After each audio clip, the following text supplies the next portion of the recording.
बोलिए पंच परमेष्ठी भगवान की जय। द्वादशांगमयी जन्मणि मातेश्वरी की।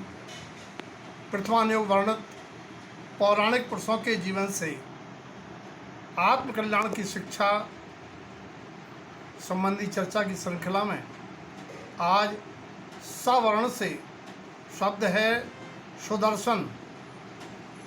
सुदर्शन एक सेठ था, व्यापारी था, सदाचारी परोपकारी वृत्ति के कारण पुण्यात्मा था। और पुण्यात्मा जो होते हैं उनके शरीर में निरोगता सुंदरता होती है और बहुपुण्यशाली ही सम चतुर्थ संतान के धारी होते हैं। और सुंदर रूप का आधार है जीव हिंसा का त्यागी होना। जो जीव हिंसा के त्यागी अर्थात 3 मकार के त्यागी, मदिरा, मांस और मधु का सेवन का त्याग पूर्वक जीव की रक्षा करते हैं, वे सुंदर रूप को पाते हैं। सेठ सुदर्शन की विशेषता यह थी कि वह ब्रह्मचारी थे, यानी एक पत्नी स्वद्वारा संतोष भी ब्रह्मचर्य व्रत होता है। आगम में अगर एक नारी व्रत है, दूसरी नारियों को माता बहन बेटी के समान देखने वाला ब्रह्मचारी होता है।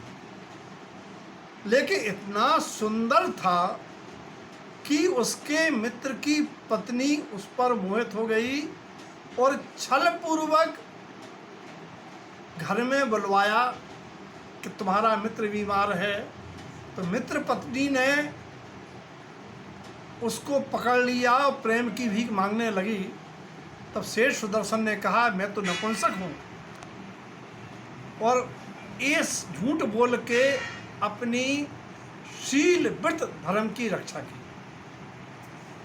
धर्म की रक्षा के लिए झूठ बोलना झूठ के दायरे में नहीं आता। ऐसा ही शेष पापों में समझना चाहिए। एक दिन उपवन में अपनी पत्नी बेटे के साथ सुदर्शन घूम रहे थे। मित्र की पत्नी भी घूम रही थी। पूछा, ये किसके साथ घूम रहा है? ये तो नपुंसक है।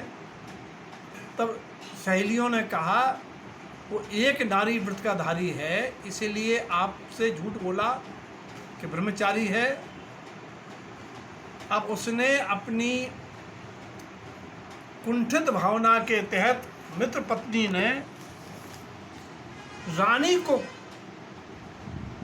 ये खबर पहुंचा दी कि सेठ सुदर्शन तुम्हारे योग्य है, बहुत सुंदर है। रानी ने उसे दूती के माध्यम से बुलाया।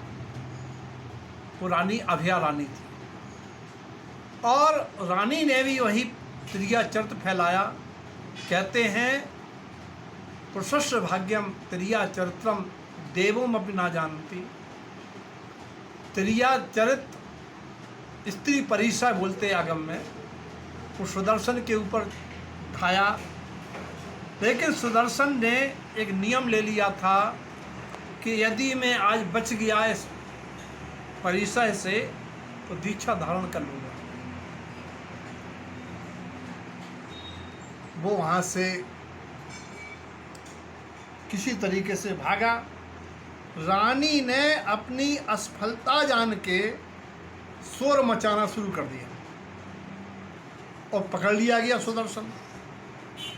राजा ने उसे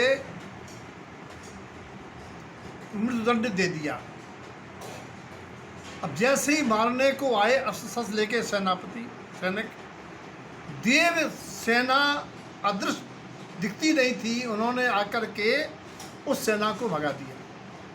राजा को पता चला, राजा स्वयं लड़ने आया, देवों ने उसे भगा दिया। बाद में पता चला कि मेरी रानी ने ये रह सोचा था, ये तो ब्रह्मचारी जीव है, पुण्यात्मा जीव है, धर्मात्मा जीव है। रानी ने अपनी इज्जत के नाम पर भय से आत्महत्या कर ली और वो बेंतरी भुतनी बनी।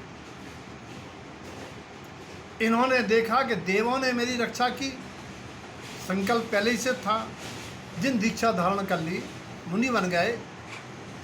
अब एक दिन मुनिचर्या को गए तो एक वेश्या ने इनके रूप को मोहित होके नग्न परिसर ढाया, बुला लिया घर में, हार के चढ़िया पड़गान करके। नग्न परिसर का मतलब होता है नग्न होके उनसे लिपट गई। देखिए मुनि सुदर्शन, एक शब्द है आगम में सुदर्शन, मेरु। मेरु होता मापक, जैसे कपड़ा नापने का मीटर होता ना, ऐसे ही सुमेरु पर्वत इस 14 राजू लोक को 3 भागों में बांटने का काम करते हैं। और जो भी सौरमंडल है वो इस मेरु में चित्रा बॉटम से, चित्रा पृथ्वी से 7 से 90 योजन ऊपर से 11 से योजन तक 110 योजन की बेल्ट में 1121 योजन दूरी पर इस सौरमंडल पथ है।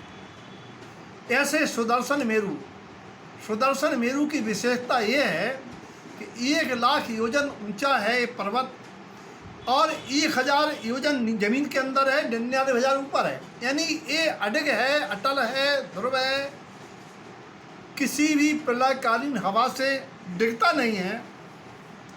ऐसा ही सुदर्शन जो अपने अडिग रहा पृथ्वी में। और जैन दर्शन में अगर कोई अडिगता का प्रमाण है तो सुदर्शन। अध्यात्म में सुदर्शन का अर्थ होता है स्वदर्शन। स्वदर्शन माने आत्मदर्शन।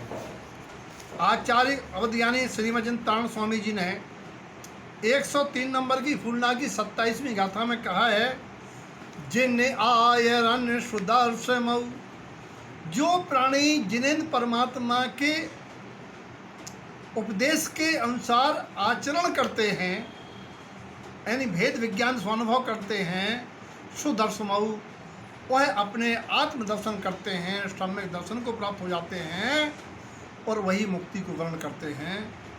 ऐसे सुदर्शन से लोक में भी ब्रह्मचर्य धर्म की रक्षा की अडिगता और निश्चय से आत्मदर्शन, ऐसा संदेश सुदर्शन से ग्रहण करने योग्य है। जय तारण, जय जय।